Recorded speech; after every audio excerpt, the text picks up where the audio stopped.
While physical media may never die, take vinyl for example, it's had a resurgence. But when it comes to shows and movies, everything that's getting released is ending up on varying streaming services.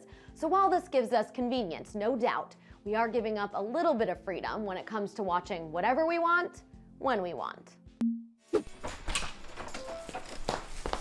The rush home, the anticipation. Settling in to watch the movie you spent so much time hunting for, knowing you can watch this flick as many times as you want, when you want, with no interruptions.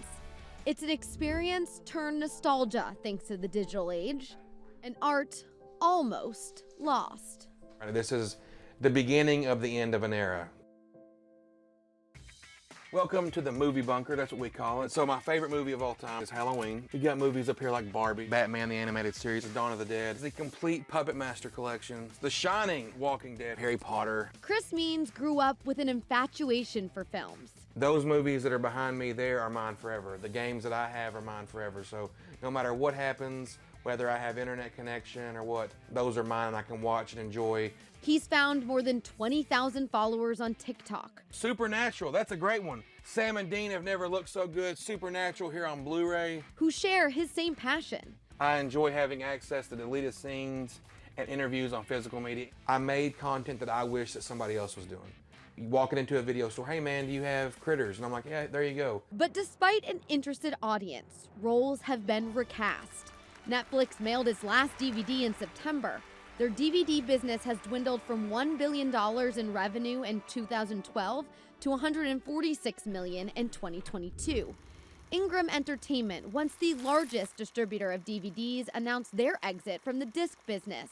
While some say this is the death of physical media, there are people like Chris who would like to hit rewind. One day it'll rise back like the phoenix. It very well could. Take vinyl, for example. The Recording Industry Association reported their highest levels of physical media sales in 10 years.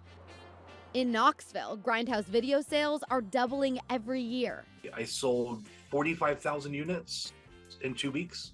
It almost was so big of a sale that it almost shut me down. This store specializes in all physical media geared toward horror and cult films. He sells hundreds of thousands of dollars in VHS tapes every month, but it isn't enough of a profit to keep a place like Best Buy from hitting eject. So that leads most of us relying on streaming services. There is no streaming service that allows you to watch whatever you want. There's a convenience here, but there's a convenience that's going to come at a price. The price is that licensing agreements for movies expire on streaming services. Sometimes even things you have paid for and downloaded can't be accessed when this happens, pushing you to pay for more subscriptions. In addition, the quality of the movie is compressed. Blu-rays and 4K actually outperform those versions in every way. Even the multi-billion-dollar gaming industry has changed a player's choice. If you buy a game and you didn't like it, you could return it or sell it. Now with a digital copy, that's near impossible. That is not an accident. That's by design from the companies to maximize their profits. I think that there may be opportunities in the extended future that will pull us back from the monopolistic distribution that we're kind of moving towards right now. A DVD once took center stage, now merely has a cameo. Are the credits set to roll? I don't think that physical media will ever completely die. I think that right now, as dire as things seem, that physical media is in a great place. A most recent example of some of this freedom being taken away is that Sony announced they're getting rid of their Discovery content. So shows you love, like Mythbusters or Deadliest Catch, even if you paid for them and downloaded them, you won't be able to watch them. They're getting rid of 1,000 shows in total off the PlayStation user libraries. Reporting, I'm Cassy Arsenault.